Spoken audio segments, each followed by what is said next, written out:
Ser podcast. Harto de viajar en los camiones, de soñar bajo cartones en un hueco de escalera. Harto de acudir a mercadillos y guardar en los bolsillos lo que tú en la papelera. Harto de espantar a los demonios asociados al binomio del tabaco y la ginebra. Harto de deber explicaciones, mendigando soluciones en cualquier paso de cebra. Hoy en los vagones suburbanos encontraron a fulano con la sangre de hojalata, tendido sobre un nido de esparto, con una vida de infarto y la piel color horchata, por un papel de plata. Harto de estar harto, por un papel de plata. Harto de estar harto. Hola, buenas tardes. La verdad es que la lista de motivos para estar o para sentirse harto es bastante larga. Está visto, por ejemplo, que hay dos cosas que siguen colonizando desde hace bastantes días la conversación pública. Una es la ristra de escándalos y follones político-judiciales o jurídico-políticos.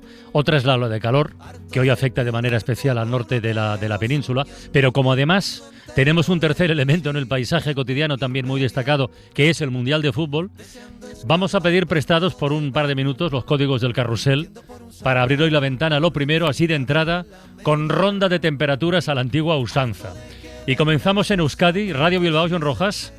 Pues hoy se ha activado aquí en Euskadi la alarma roja por calor por primera vez en 3 años, pero es que además se va a volver a activar mañana y también el miércoles. No hemos tenido 3 días seguidos de alarma roja por calor en Euskadi, nunca. Así que estamos sufriendo mucho, sobre todo en el interior de Vizcaya y Guipúzcoa. En Aleguía, en el interior de Guipúzcoa, están ahora casi a 42 grados y muy cerquita en Zizurkil a 39,5. Ayer esta localidad guipuzcoana, por cierto, marcaba la máxima de Euskadi, tenía 43,4. En Llodio están en 40 grados, también 40 grados en Tolosa, en Orozco 39,5, Yurreta y Gorre, bueno, todo lo que es esa franja media de Vizcaya y Álava. Y como esto va a seguir, pues todos estamos mirando también mucho aquí a las hogueras de San Juan de Mañana, porque desde el gobierno vasco ya han recomendado que no hagan hogueras en zonas cercanas al monte. ¿Y qué pasa? Pues claro, que todos los pueblos rurales ya están optando por suspenderlas. Y no solo la fiesta, también el cole, las Haurreskolak, las guarderías vascas, esta mañana han dado un sorpresón a los padres y las madres porque han decidido cerrar a la 1. Así que les han llamado por la mañana, media mañana, para que fuesen a buscar a los críos. Y además ya les dicen que esto puede pasar otra vez mañana o pasado, que lo van a ir viendo cada día. Así que a los padres les toca organizarse porque hasta el último momento no lo van a saber. Nivel rojo en Euskadi, aviso naranja en Cantabria, Radio Santander, Miren Azcue. Pues en Cantabria, si se cumplen las previsiones y alcanzamos esos 40 grados que se esperan para el miércoles, estamos ante una ola de calor nunca vista en la comunidad en un mes de junio, según la EMET. A esta hora en zonas costeras, por ejemplo en Casturdiales, alcanzan los 33, en Santander tenemos ya 30 grados y las temperaturas además han sido extremas incluso por la noche en zonas del interior como en Bárcena Mayor a la 1, menos 20 de la madrugada han superado los 30 grados. Temperaturas muy inusuales que además sin aire acondicionado, bueno, pues cuesta muchísimo sobrellevar. Por ejemplo, los profesionales de pediatría en el Hospital de Laredo han pedido hoy la instalación urgente de un sistema de refrigeración, como sí tiene, por ejemplo, en hospitales de Santander y Torrelavega, porque, por ejemplo, el calor en las habitaciones de maternidad, nos decían, era asfixiante, sobre todo para los bebés que acaban de nacer. Y aquí también, en Cantabria, preocupa, como en el País Vasco, lo que pueda ocurrir con las tradicionales hogueras de San Juan. De momento, nos dicen que mantienen la autorización para celebrarlas a pesar de esta ola de calor. En Aragón lo peor se espera entre hoy y mañana, con temperaturas que van a superar también, parece, o ya han superado, los 40 grados. Radio Zaragoza, Pepe Las Marías. Sí, la chicharrina que está cayendo aquí va a seguir igual, al menos hasta el viernes, con máximas de 40 grados, pero lo peor, como decías, Carlos, es hoy y mañana, con máximas en 1 o 2 horas de 42 grados, sobre todo en el Valle del Ebro. Y lo que es peor, las noches, donde las mínimas serán de 23 o 24 grados, pero ojo, ya casi cuando esté amaneciendo.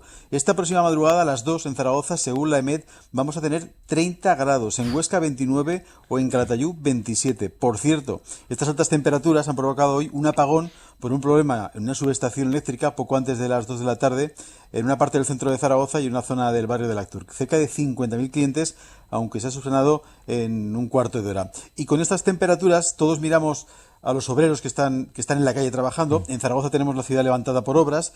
Cuando hay ola de calor, el ayuntamiento permite adelantar a las 7 de la mañana los trabajos en lugar de la hora oficial, que es las 8, pero las empresas de obras públicas están pidiendo adelantar un poco más el horario porque por la tarde los obreros, lógicamente, con este calor, no van a trabajar. ¿Y en Galicia se ha suspendido algún tipo de actividad o alguna medida especial, Radio Galicia, Íñigo Caínzos? Pues se suspende de momento la actividad deportiva y escolar hasta las 8 de la tarde en la provincia de Lugo, norte de Ourense y norte de A Coruña, porque ahí están en alerta roja, y es que Galicia se sofoca otro día más en esta ola de calor, en la que llevamos ya varios días con temperaturas que para la época y para Galicia son muy, muy, muy altas. Más de 38 grados registrados ya en Ourense ciudad. Se espera que se pueda llegar a los 40, termómetros disparados por encima de los 35 en varios puntos de la comunidad, y en el norte de Galicia, que aquí la gente dice es donde se puede respirar, más fresquito, pues tampoco nada de eso. Máximas por encima de los 30 grados en A Mariña y el litoral coruñés. De ahí es alerta roja en toda la provincia de Lugo, norte de A Coruña y norte de Ourense. De momento esto va a seguir. Aviso rojo activado. Va a seguir haciendo mucho calor. Estamos pendientes de los incendios forestales. De momento uno pequeño solo de 30 hectáreas en A Coruña, afortunadamente estabilizado, pero como no llueve y el panorama está seco, pendientes de los incendios forestales, pendientes también de San Juan. Veremos qué pasa. En principio se pueden hacer las hogueras con sentido común, eso sí, y pendientes de las autoridades porque el calor sigue y aprieta fuerte aquí en Galicia. También muy pendientes de incendios forestales porque el riesgo es extremo en Castilla-La Mancha. Ser Toledo, Alex Martín. Sí, aquí en Castilla-La Mancha la peor parte se encuentra hoy en esas provincias de Ciudad Real y Toledo, además de las comarcas de la Alcarria, de Guadalajara y la Conquense. En estos puntos permanece activa la alerta naranja por altas temperaturas y también, como decías, en toda la región prácticamente se encuentra en riesgo extremo de incendios. De hecho, rozamos los 40 grados en buena parte de las provincias de Toledo y Ciudad Real, sobrepasándolos esos 40 en Puebla de Rodrigo hasta ahora con 40,3 grados. Sin ir más lejos, ayer se registraron 42,4 grados en la localidad de Almadén, en Ciudad Real, o los 41,4 grados que se anotaron en Toledo capital. Ojo, en este caso son más de 41 grados, se registraron a las 7:30 de la tarde. De hecho, en la capital podría estos días anotar la máxima más alta desde que hay registros, es decir, desde 1920, para un mes de junio. Esa máxima de momento está en 42 grados que se alcanzaron el año pasado. ¿Y cómo se combate este calor? Pues más allá de abanicos, aires acondicionados, beber mucha agua. Por ejemplo, el Ayuntamiento de Ciudad Real ha rebajado a la mitad el precio de las entradas para acceder a las piscinas municipales, una promoción que se va a extender hasta este miércoles, que sería la última jornada de esa ola de calor. A ello se suma también medidas, como decía el compañero de Aragón, a trabajadores municipales que desarrollan su trabajo al aire libre. Es el caso de los trabajadores de limpieza viaria y recogida de residuos en Albacete. Allí su ayuntamiento ha adelantado 1 hora el inicio de algunos turnos y no se realizan trabajos pesados entre las 2 y 5:30 de la tarde. Comunidad de Madrid, ¿dónde está lo peor? Radio Madrid, Gerard Salom. A esta hora y hasta a las 8 de la tarde la Agencia Estatal de Meteorología ha activado la alerta naranja. Lo peor está en la zona sur de la comunidad, donde el termómetro marca los 41 grados en localidades como Móstoles, Parla o Alcorcón. 40 grados esta tarde en Madrid capital y en Ares, en la Sierra de Madrid, 37 grados. Mucha atención por riesgo de incendio forestal. Debido a estas altas temperaturas hay riesgo de fuertes rachas de viento y tormentas puntuales en la región. Por eso, en la capital hay zonas de los grandes parques restringidas por riesgo de caída de árboles. Esta primera ola de calor se quedará en la capital probablemente hasta el miércoles, acumulando varias noches tropicales en Madrid por encima de los 20 grados. Será difícil descansar. Los que hagan deporte al aire libre, atención porque hay calima en toda la Comunidad de Madrid. Se mantienen también avisos por calor intenso en algunas provincias de Andalucía. Radio Sevilla, Mercedes Díaz. Hoy en Córdoba y en Jaén las máximas serán de 41 grados, 40 en Granada y 39 en Almería. Son las 3 provincias en aviso naranja por calor. Algo menos hace en Sevilla. La máxima va a ser de 36 grados. Lo peor va a llegar mañana. 44 grados se esperan en la campiña cordobesa, 43 en la provincia de Jaén. Son avisos rojos. Los avisos seguirán naranjas en Almería y en Granada. En Córdoba ya el Ayuntamiento activó el día 15 de mayo y va a mantener abiertos hasta septiembre 8 espacios como refugios climáticos. Los sindicatos abren, por ejemplo, también sus sedes para atender a las personas trabajadoras. En Jaén, el jueves, el Ayuntamiento montó ya un dispositivo especial con refugios climáticos también en diferentes espacios municipales. Y en Almería, donde no son habituales en la costa los 39 grados de máxima ni los 30 de mínima de esta mañana, el Ayuntamiento ha dispuesto 5 refugios climáticos. En Granada pasa lo mismo. El Ayuntamiento adelantó al día 15 el plan de calor para atender a personas sin hogar, para darles atención en horario de tarde en un centro de acogida. En Málaga existen lo que se llaman zonas de confort climático climático gratuitas repartidas por la ciudad. Y en Sevilla se van a ampliar mañana las plazas para personas sin hogar en determinados albergues. El sector de la construcción en las provincias de Sevilla y de Huelva comienza hoy su jornada intensiva de verano para evitar las altas temperaturas por la tarde. El horario de 7 de la mañana a 3 de la tarde. La semana pasada eso empezó en Córdoba, hasta el día 29 no va a llegar a Jaén o a Málaga y hasta el 1 de julio no lo hará en Granada o Cádiz, que son las provincias donde tradicionalmente, pues no hace a lo mejor tanta calor. En Almería esa jornada reducida de verano por el calor en la construcción va a empezar el día 10 de julio. Mercedes, permíteme un segundito que si no pregunto reviento. ¿Qué está pasando en Sevilla con las palmeras? Bueno, lo que está pasando aquí es que hay unos vecinos del barrio de Sevilla Este que hace unas 3 semanas vieron que robaban palmeras que había plantado. ¿Robaban palmeras? Sí, que palmeras recién plantadas por el Ayuntamiento de Sevilla de algún jardín, pues que desaparecían. Entonces, eso hizo que el Ayuntamiento incrustara dentro de esas palmeras unos chips localizadores para seguir el recorrido de la palmera si alguien se la llevaba. Y bueno, es que esto serio. Hubiera dado resultado, no es ninguna tontería porque una palmera vale mucho dinero. Claro. Entonces, dio la casualidad de que una de las palmeras con un chip, que de repente un vecino vio que un señor se quería llevar esa palmera, avisó a la policía, lo pudieron detener infraganti, pero vamos, que si no lo hubieran podido detener en ese momento, pues como la palmera tenía el chip, pues seguro que hubieran acabado localizándola. Esto es lo que ha pasado aquí. ¿Es nuevo este fenómeno, Mercedes? Sí. ¿El robo de palmeras? El hurto, en este caso. El hurto no sé si es muy habitual, sobre todo en el espacio público. Ya. Desde luego la instalación de los chips, sí. Vale. Muchas gracias, Una buena Mercedes. idea. Hasta Venga, luego. cerramos esta ronda de temperaturas. Esta es una consulta interesada porque el próximo viernes vamos a abrir la ventana en Canarias, en Tenerife, concretamente en el Sauzal, para hablar de Tenerife como isla científica y nos interesa muy mucho saber cómo están las temperaturas para prepararnos con lo que sea. Radio Club Tenerife, Marta Prieto.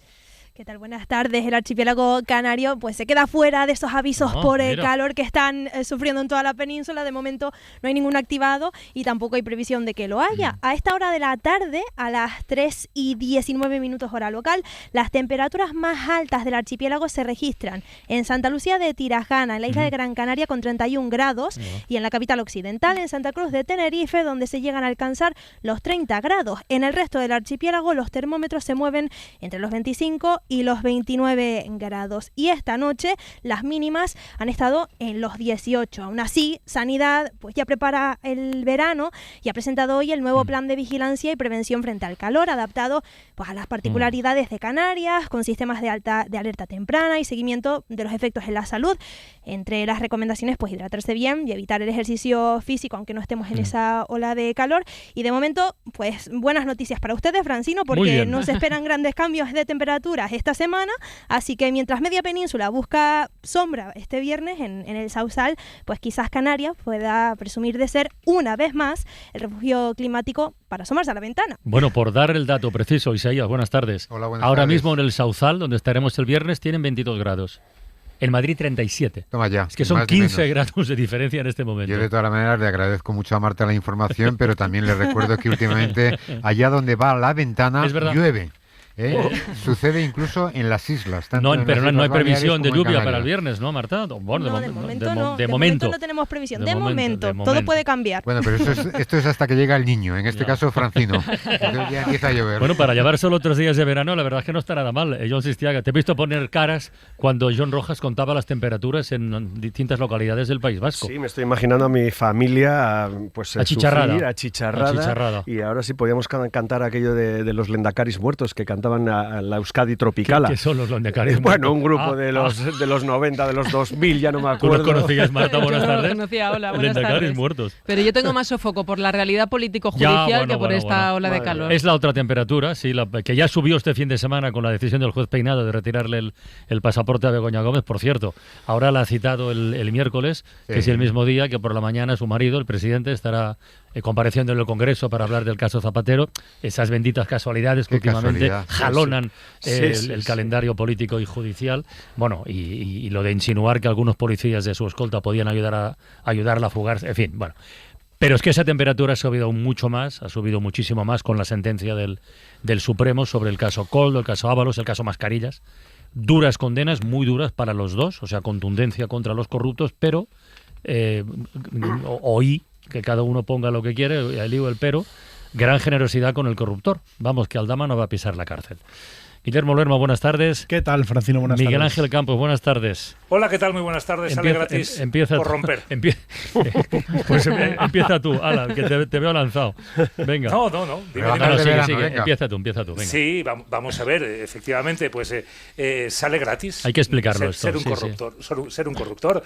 La sentencia da por acreditado que Víctor de Aldama se embolsó una comisión de 3,7 millones de euros por esta operación ilícita, por este amaño de contrato de las mascarillas, y ni siquiera va a tener que devolver el dinero. ¿Ah, no? No, ni siquiera va a tener que devolver el dinero. Lo único a lo que es condenado es a pagar la parte alícuota del cohecho que propició de 430.000 euros para Ábalos y para Coldo, que se distribuyen en aquellos pagos de 10.000 euros al mes por 34 meses, los 82.000 euros por el alquiler del piso para la novia de Ábalos, Jessica Rodríguez, o los 8.000 para el alquiler de la vivienda de la alcaidesa. Son en total 430.298 euros y va a tener que pagar la parte alícuota de ello, poco más de 100.000 euros. No va a tener que devolver los 3,7 millones de euros que se embolsó de comisión por esa operación que el Supremo califica de corrupta y que sentencia que efectivamente se trató de un contrato amañado y que formaba parte de una organización criminal. ¿Cómo lo justifica el Tribunal Supremo? Pues dice para eliminar incluso esa pena baja que ya le ha impuesto de 4 años de cárcel y dejarla solo por su colaboración en un año de cumplimiento de acciones, trabajos comunitarios, de trabajos para la comunidad, lo sustancia en que su colaboración con la justicia ha sido efectiva. Pero esto contradice incluso a la propia Unidad Central Operativa de la Guardia Civil, que en otras ocasiones su discurso es tomado como la Santa Biblia. En sala, en el propio procedimiento, el teniente coronel Antonio Balas dijo que en esta causa en concreto la colaboración de Aldama fue nula, que todo lo que han sabido de esta causa ya lo sabían ellos de la documentación intervenida y que para nada se han beneficiado de de la colaboración de Víctor de Aldama, que el Supremo además enumera de forma bastante clara en qué ha colaborado Aldama, en reconocer lo que ya sabía la UCO, que aquellos pagos de 10.000 euros al mes para Coldo, en reconocer que pagó el piso de Jessica y en admitir también el alquiler para Ábalos de ese piso de la alcaidesa. En nada más. El Supremo se centra sobre todo, no ya tanto en la colaboración de Aldama en este procedimiento, en esta causa, para rebajarle la condena hasta prácticamente exonerarle, sino en procedimientos futuros, en que es consciente el Supremo de que Aldama está colaborando en otros procedimientos, ayudando a identificar, leo literal, a otros posibles responsables y aportando datos de suma relevancia, dice, sobre otros hechos supuestamente delictivos, ha propiciado, dice, y favorecido otras investigaciones y procedimientos seguidos en otros juzgados. Yo es la primera vez que lo veo, Carlas. Eso quería preguntarte, si hay precedentes de esto. No los hay. Vale. Hay precedentes de una colaboración efectiva y cualificada dentro de un mismo procedimiento, pero no una exoneración en base a a futuros acuerdos o futuras colaboraciones con la justicia. Hace un rato hablaba con un magistrado de mucho renombre en este país y me decía: hoy es uno de esos días en los que dan ganas de colgar la toga. Ostras. Eso es muy serio y muy grave lo que has dicho, ¿no? Bueno, lo que te ha dicho el magistrado. Sí, es que la verdad es que es absolutamente inusual. La condena es la que es de honda gravedad. Que estemos hablando del ministro de Transportes. Sí, claro. Esto políticamente que además era secretario de organización del Partido es un Socialista. Mazazo, total. Junto a su asesor. El que defendió la moción de censura que tumbó a Rajoy por corrupción. Que amañaron un contrato, que se concertaron para amañar un contrato, y eso ha sido declarado en sentencia firme hoy por el Tribunal Supremo, y que provoca un daño casi irreparable en la confianza ciudadana, que provoca también un daño tremendo a las propias instituciones. Pero luego vemos la situación de Víctor de Aldama. Víctor de Aldama, la confesión de Víctor de Aldama, según la propia UCO, para este único procedimiento, para este procedimiento de las mascarillas, ha sido irrelevante. Y a pesar de ello, le da pasaporte el Tribunal Supremo. Y esto, pues bueno, es decir que un corruptor no ha tenido nada que ver o que prácticamente puede hacer cualquier cosa, y esto abre el camino a manifestaciones o a posibles confesiones de otras personas que no tienen por qué tener acreditada esa confesión. Que pueden, porque no olvidemos además que Víctor de Aldama, Carlas y compañeros, no se le ha... esa confesión se le ha escuchado muchas veces en público decir incluso, oigan, no me dejen a mis... Yo solo no puedo, hay que acabar con Pedro Sánchez, yo estoy aquí, hay que acabar con el corrupto. Es decir, existía una animadversión clara. ¿Se puede confiar de verdad en la palabra, en lo que dice alguien como Víctor de Aldama, a quien hemos escuchado de esa forma tan crítica dirigirse contra el presidente del gobierno y contra el partido en el gobierno de este país? Pues a lo mejor eso también hay que tenerlo en cuenta. Guille. No lo ha ocultado Víctor de Aldama, que ha participado, como decía Campos, incluso en manifestaciones, que es la paradoja de todo esto, ¿no? Este tipo de resoluciones judiciales lo que permiten es que personajes como Aldama, los corruptores son imprescindibles para que pueda haber casos de corrupción, se necesitan las dos partes, se conviertan para algunos sectores en una especie de héroes de la lucha contra la corrupción, hasta tal punto que hace justo un mes le han vitoreado en la calle de esta manera.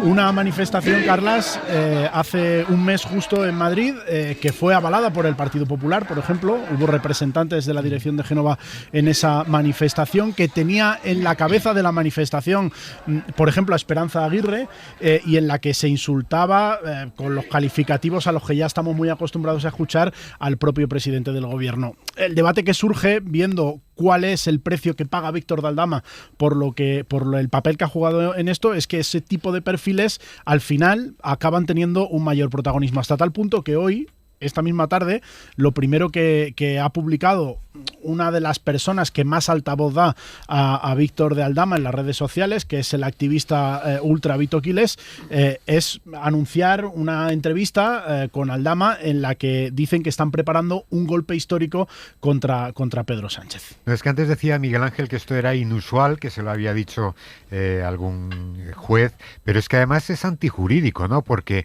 quiero decir que los posibles beneficios que puede tener Aldama son sobre este procedimiento. Está muy tasado, Isaías. Claro, si usted me proporciona información sobre este procedimiento, pero yo, perdonarle una pena por un procedimiento futuro, a lo mejor en el procedimiento futuro me vende un material caducado y resulta que en esos procedimientos salen los implicados inocentes. Es que, claro, es inusual y creo, Miguel Ángel, tú me corregirás, es antijurídico. No, totalmente, porque además es que esa colaboración debe ser efectiva. No vale confesar cuando uno ya es coimputado y cuando la Unidad Central Operativa de la Guardia Civil ya ha detectado todas esos elementos relevantes que le han implicado. Los 10.000 euros al mes que pagaba Aldama ya los detectó al registrar el piso de Koldo la Guardia Civil.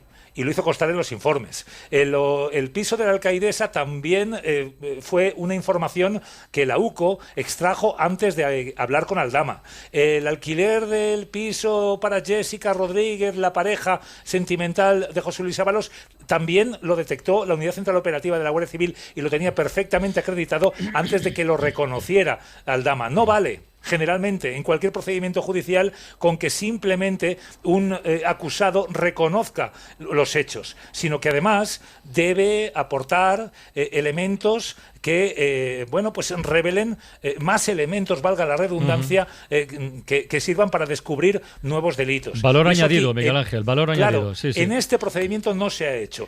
Reitera el Supremo a lo largo de la sentencia que lo relevante, lo más importante, es lo que se prevé para otros procedimientos. Y eso, no suele suceder jamás en justicia. Pero entonces, se juzga cada caso por cada caso. Entonces, ¿de qué estamos hablando, Campos, dentro del Tribunal Supremo? ¿De una especie de maniobra o de populismo judicial, no sé, para orientar todo esto más allá, o sea, en vez del rigor del instructor, ¿no?, o de los jueces, a tener un impacto mediático y un impacto político con las decisiones que toman? Bueno, no lo voy a valorar ahora mismo. Queremos que siga. Claro, es que la condena a Koldo y Ábalos está muy claramente argumentada. Es decir, delitos de organización criminal, cohecho, tráfico de influencias, malversación. Eso está claro. Son muchos delitos, Carlas, además, que hacen que la pena sea muy alta, no es uno solo. Sí, compañeros, pero tampoco se acredita quién ha sido el funcionario en concreto, porque José Luis Ábalos no adjudica concretamente. ¿Dónde están los miembros de la mesa de contratación? ¿Cuál ha sido el funcionario concreto que ha tragado con esas órdenes y ha accedido al amaño del contrato? Bueno, viene a decir el Supremo que habrá sido Ábalos o alguien de su entorno. ¿Os acordáis? ¿Os parece algo similar a otras sentencias precedentes también del Tribunal Supremo? La del fiscal general, por ejemplo. O alguien de ese entorno. Es que si las decisiones estas insólitas no las argumentan bien los jueces... Cuesta mucho seguirlo. Claro, y además se cargan pues la apariencia de imparcialidad, ¿no?, que debe tener la justicia, que entiendo que es su activo más valioso para la ciudadanía.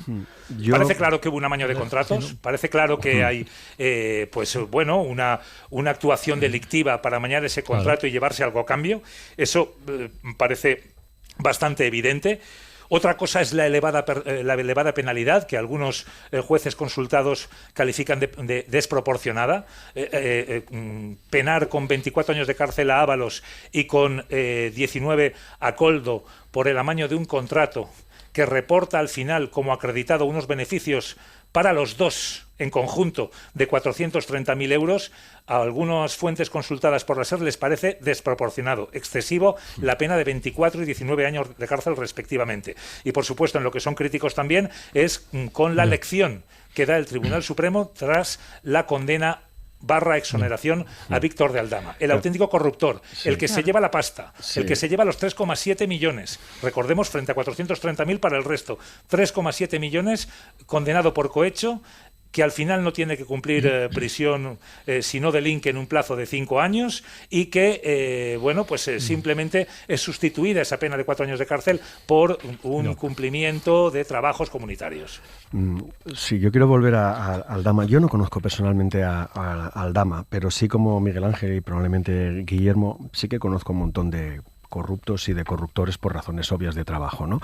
Pero no tanto de ir a sacarle una declaración, una entrevista, sino de comidas, de tiempo, de tratar de convencerles para un documental, de reflexionar con ellos.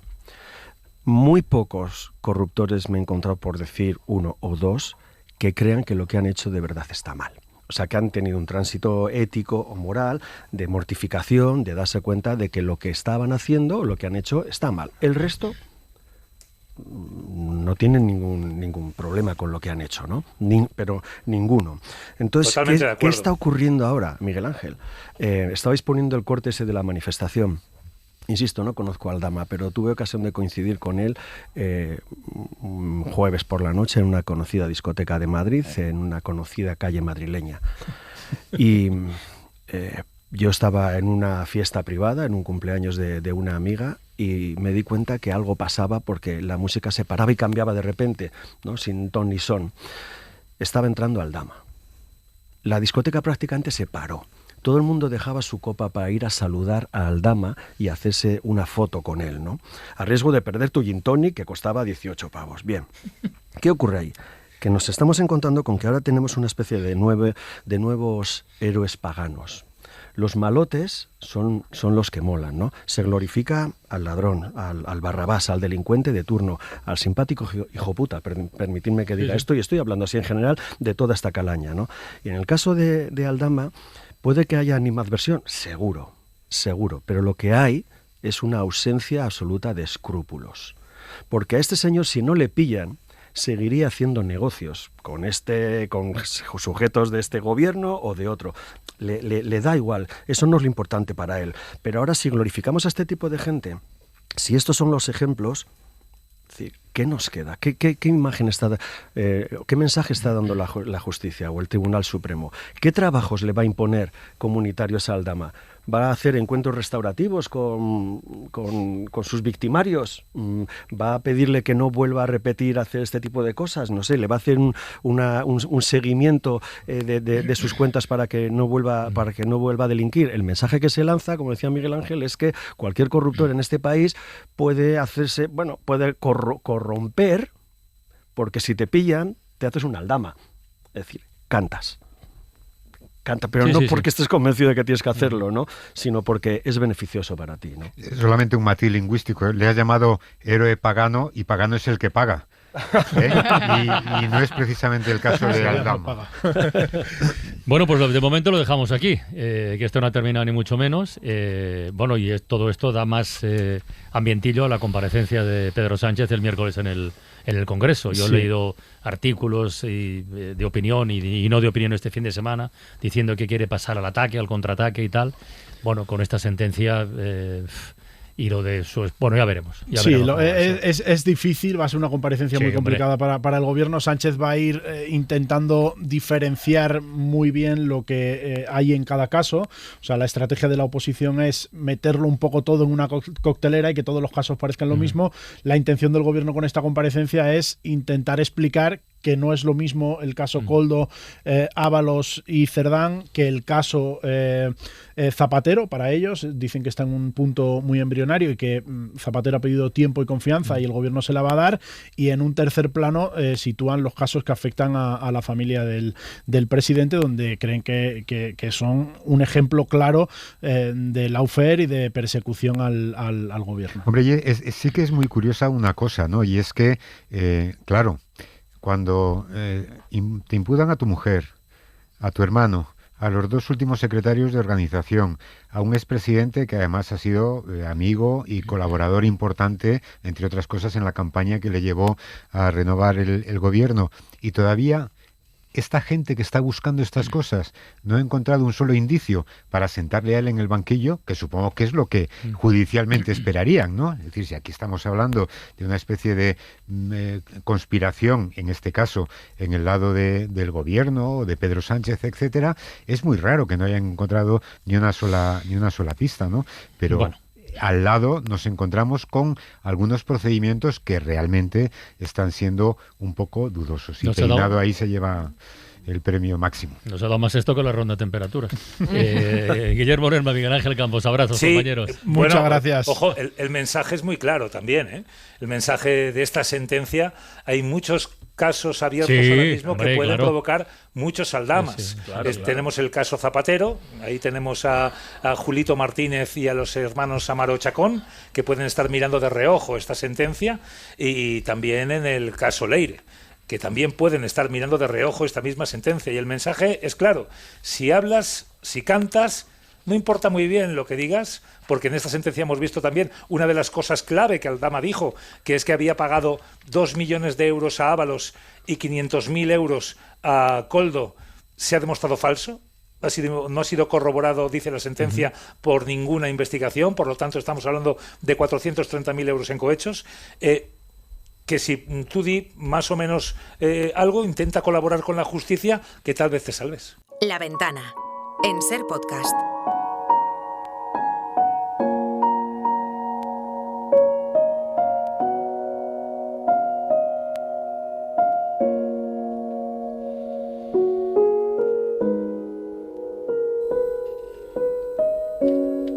A ver, pregunta para Marta, para Isaías y para John. ¿Esta música?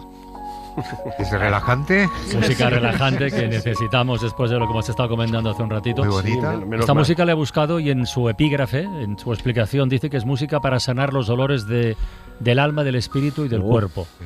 ¿Qué digo yo, coño? Para el espíritu y para el alma igual sí. Pero una lumbalgia, ¿tú crees que...? No, lo pregunto muy en serio. ¿Una lumbalgia de la cura esta música? Yo, como me temo que es una pregunta retórica, voy a decir que sí. Yo diría que no. Vale. Pero para buscar una respuesta afirmativa tenemos nuestra cita de cada lunes con el mundo de los revolucionarios.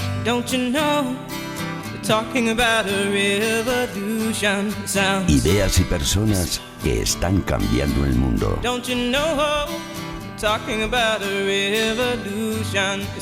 Los Revolucionarios, con Pipo Serrano.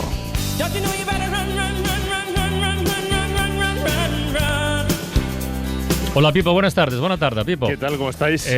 Sí, ¿no? Mira que hemos hablado de inteligencia artificial aplicada a muchos campos, sí, pero lo de hoy, que tiene que ver sí. con la lumbalgia, por cierto. Es que a mí me ha pasado un poco lo de John. Yo llevo unos días que me estoy subiendo por las paredes y digo, necesito algo para rebajar el estrés y curar un poco la lumbalgia. Y como no encuentro manera, digo, voy a buscar algún revolucionario.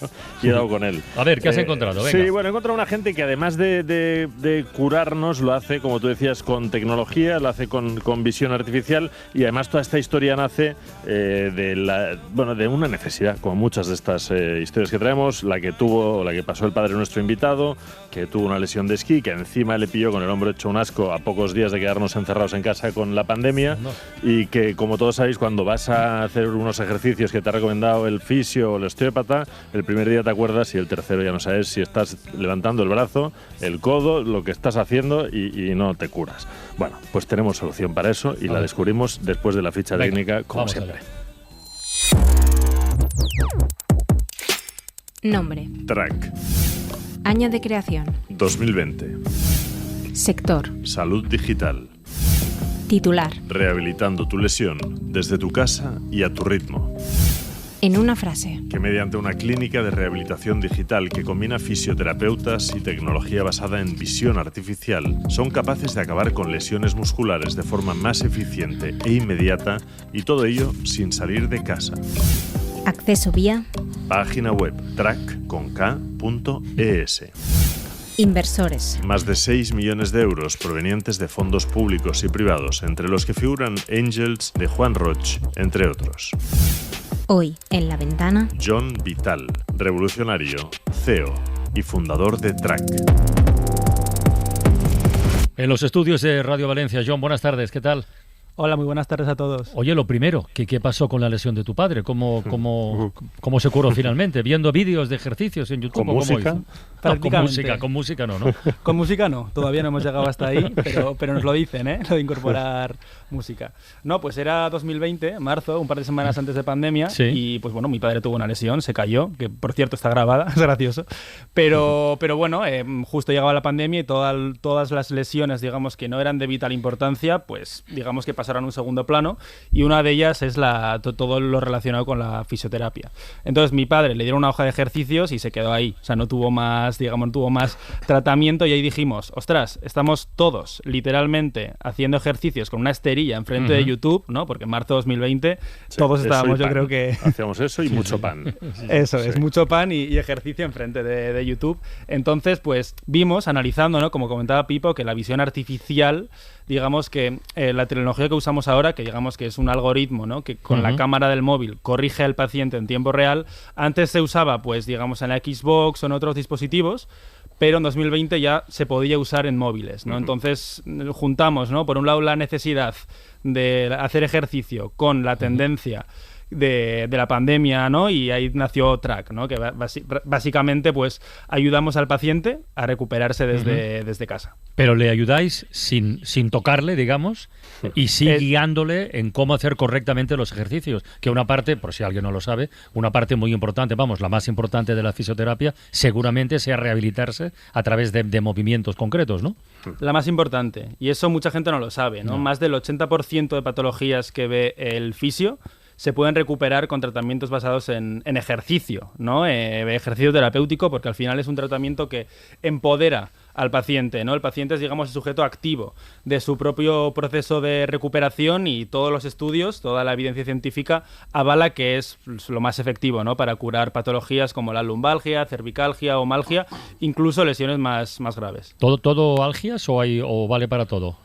No para todo, pero para el 80% de lesiones que ve el fisioterapeuta, ¿no? Nosotros también vemos ligamentos, vemos incluso casos de uso que igual no son tan evidentes, ¿no? Como en áreas como la cardiología, incluso tenemos un estudio para cáncer de mama, ¿no? Al final es cierto que el ejercicio es bueno para una gran variedad de patologías que muchas veces no es tan evidente. Pero que me entere yo, o sea, no es un tutorial de estos que haces. Este es tu tocayo, John. Sí, soy tu tocayo, ¿eh? Venga, ahora 20 burpees, ahora 3 abdominales, o sea, te dice, no, lo estás haciendo mal. ¿Pero quién te lo dice? ¿Te lo dice un fisio que te está mirando? ¿Es el propio track el que ya te dice a la derecha más, un poquito baja? ¿O cómo va eso? Sí, te explico, John. Hemos creado una clínica de rehabilitación digital, ¿vale? Que esta clínica tiene 2 patas fundamentales y la una sin la otra no se pueden entender, ¿no? Una es la visión artificial que explicábamos antes, ¿no? Que con la cámara del móvil pues corregimos al paciente en tiempo real,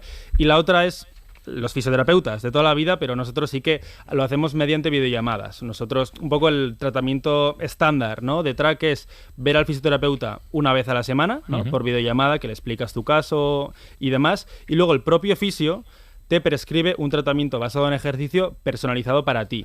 Y luego está siempre ahí, ¿no?, para resolver dudas mediante el chat y demás, que eso no ocurre, ¿no?, en un hospital o en una consulta del fisio. Nosotros sí que estamos acompañando al paciente durante todo el proceso de recuperación y conseguimos recuperarlo, antes incluso que las terapias tradicionales. Y por tanto el móvil es chivato, es decir, que no es solo de ida, sino que es de ida y de vuelta. Si no hago bien el ejercicio, le dice, oye, Pipo no sirve para nada, o sea, vuelve a verte con él porque no levanta bien el brazo. Oye, ¿y en cuántos centros médicos, hospitales o mutuas estáis implantados ya? Sí, digamos que la fisio digital o la rehabilitación digital es una realidad. Nosotros estamos en más de 300 centros hospitalarios en España y trabajamos con más del 50% del cuota de mercado de los seguros, ¿no?, a nivel auto y a nivel salud también, ¿no? Pues con Sanitas, Mafre, Mutua Madrileña, Occident, pues bueno, todas ellas ya incorporan la rehabilitación digital como, digamos, un estándar de calidad. John, ¿y sois producto sanitario o sois un complemento digital, para entendernos? Es importante, ¿no?, destacarlo. Nosotros somos un producto sanitario, tenemos el marcado CE y al final, ¿no?, nosotros, quieras o no, tratamos a pacientes que tienen lesiones y se nos exigen, digamos, los mismos requerimientos como si fuésemos un fármaco. Oye, y Track, John, tiene un límite, es decir, hasta aquí hemos llegado, ahora tienes que venir ya, que te tengo que tocar, porque o tienes que ir a otro lugar para ver la lesión que puedas tener. O sea, nosotros la idea es que todas las patologías que captamos y que derivamos, tratarlas de manera 100% digital. Ahora, si nuestros fisios o nuestros médicos identifican que el paciente no puede recuperarse desde casa, lo derivamos a un centro tradicional, ¿no? Pero lo que decíamos antes, el 80% de patologías son tratables con ejercicio. Entonces podéis medir perfectamente cuánto mejora cada paciente, pues no sé, al cabo de un mes, por ejemplo. Sí, claro. O sea, nosotros al final tenemos una especie de goniómetro digital, ¿no? Medimos al paciente de manera remota. ¿Qué has dicho, John? ¿Goniómetro? Perdona. No? Sí, eso es. Medimos, digamos, el rango de movimiento. Medimos, pues, por ejemplo, si un paciente puede mover 20 grados el hombro en la semana 1, ¿cómo va la evolución, no? Vale. Si va a más, genial. O si va a menos, también el fisio siempre sabe de manera objetiva, ¿no?, cómo se está recuperando el paciente desde su domicilio y pues tenemos esa flexibilidad. ¿Y esa flexibilidad solo es para clínicas o mutuas? Es decir, si ahora yo tengo dolor de hombro, ¿no os puedo llamar? Sí, también acabamos de habilitar también pues una clínica online, ¿no?, para que todo el mundo pueda acceder allí. Como comentábamos antes, era pues track.es, TRAK, que muchas veces nos ponen la C, .es, y ahí pues cualquier paciente, pues desde 30 euros, pues pueda acceder a esta fisio digital, que sobre todo lo que más queremos destacar es la inmediatez, ¿no? Al final, si tú quieres ir al fisio, pues tienes que pedir cita con el médico, y son meses, ¿no?, que al paciente le sigue doliendo la espalda, el hombro o lo que sea. Nosotros queremos acortar estos tiempos y en 24 o 48 horas que todo el que necesita fisio pueda acceder a él. Y jugáis también, digamos, se puede prestar servicio para la prevención, es decir, para gente que entra en una determinada edad sin que necesariamente le duela nada, pero bueno, para prevenir cosas futuras.